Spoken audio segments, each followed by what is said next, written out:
el pico de las políticas de derecha, perdón, ocurrió en 1929-32, ¿vale? Es decir, en ese periodo hubo las políticas de derecha, en el ciclo ese de derechas, pues fueron aumentando, cada vez siendo más de derechas, nunca mejor dicho, y aquí él lo analiza como que este punto fue un poco el pico, ¿no? En 1932 hubo un gran giro de ciclo a la izquierda cuando Roosevelt y los demócratas entraron. Recordad también que el crack del 29 tuvo mucho que ver, ¿no? Hubo el crack del 29, la gente obviamente quedó muy descontenta con el gobierno que había en ese momento y normalmente ya sabéis que cuando hay este tipo de situaciones la gente lo que busca es un cambio, alguien que gestione mejor o lo que sea, y hubo un cambio a Roosevelt que continuó hasta alrededor de 1980, es decir, desde que entra Roosevelt hasta que finaliza, este sería otro ciclo, lo que llama el ciclo de izquierdas,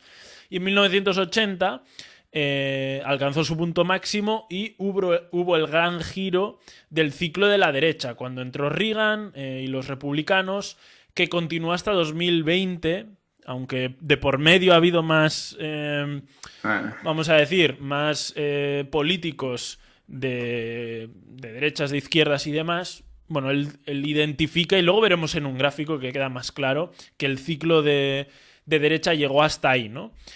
Y el gran giro a la izquierda es ahora con Biden. Él determina básicamente que aunque hubo gente de por medio, no hizo cambios muy grandes, y aquí sí que va a haber cambios grandes con Biden. Óscar, Entonces, ¿cómo crees tú que habría gestionado Trump la era esta, los meses estos post pandemia? yo creo que Trump... Cuando Biden ha entrado con todo, ¿no? Como lo que decíamos, con las subidas de impuestos, con las grandes inyecciones de capital, también gracias a la Reserva Federal y todo el rollo. ¿Cómo crees Sí. que Trump habría manejado, ¿no?, esta situación? Yo realmente, Biden, una de las cosas que no sé si le ha dado más popularidad o no, no sé si ha tenido impacto en que haya podido salir o no, pero una de las cosas que más famoso le han hecho a Biden es el tema de los cheques de estímulo, ¿no? Uh-huh. El coger un montón de dinero, imprimirlo o comprarlo a base de bonos al Banco Central, y lanzarlo en forma de cheques a todas las familias. Si tú cumplías ciertas condiciones, pues te llegaba un cheque, y es algo que ha vuelto a repetir por segunda vez. Es decir, es algo que ha hecho 2 veces. Además, con cifras relativamente importantes. $1.200 más o menos en la primera tanda, y 1.400 aproximadamente en la segunda. Había diferentes niveles, dependiendo de las condiciones, dependiendo de los hijos, dependiendo de lo que ganaras. Sí, pero y los demás. requisitos eran bastante amigables, ¿eh? Eso, los requisitos eran muy, muy, claro. muy flojitos. Es Sí. decir, incluso tú teniendo un trabajo, ganando dinero y no habiéndote quedado en el paro ni en cosas similares, podías seguir recibiendo ese cheque de estímulo.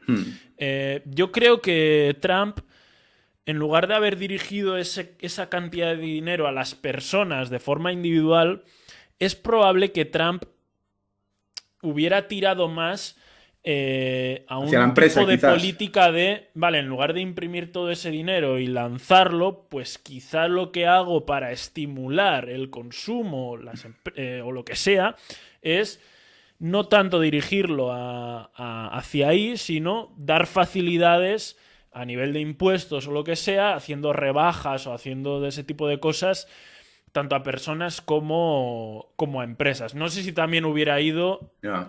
con algún tipo de cheque de estímulo mucho más rebajado y mucho más complicado, con unas condiciones más duras, pero sí que lo normal hubiera sido que viéramos esa diferencia, ¿no? Quizás más en plan incentivo, ¿no? No tanto el dinero regalado, por decirlo así. Eso es, que al final una de las primeras medidas de Trump cuando entró en el gobierno fue bajar los tipos impositivos y bajar los impuestos. Porque al final Trump siempre se ha visto que tiene una mentalidad con todas sus pedradas en la cabeza, y seguro que hay gente más o menos de acuerdo con algunas cosas.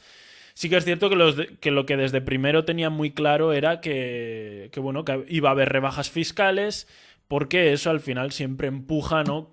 Cuando las empresas tienen más dinero, pues normalmente ese dinero lo invierten en contratar a más gente, en I+D, en nueva maquinaria para mejorar producción, etcétera, etcétera, ¿no? Si ese dinero va destinado a impuestos, pues no tienen ese dinero para hacer todas esas contrataciones y todas estas cosas.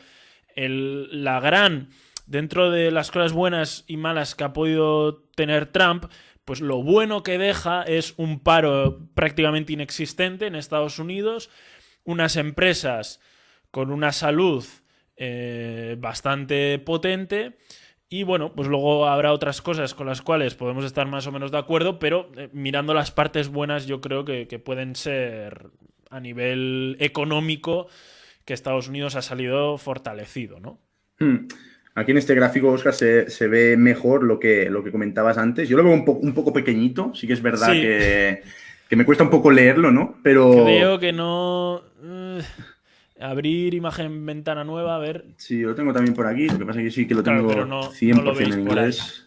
No, y No, de bueno, hecho se ve claro. del mismo tamaño. Sí. No, básicamente aquí nos marca el cambio de ciclo, ¿no? Vemos aquí un cambio de ciclo con aumentos en el porcentaje de impuesto, ese ciclo que hablaba de izquierdas, luego ese ciclo que hablaba de derechas, con bajadas en los impuestos constantes, y ahora con Biden se calcula que los impuestos llegarán al punto verde, este que nos marca en el gráfico, y por lo tanto pues va a romper esa pendiente bajista, generando pues una subida, como decíamos, bastante grande comparativamente pues con los mínimos que había habido hace relativamente poco. Estamos hablando de que esto era 2012, 13, 14, por ahí.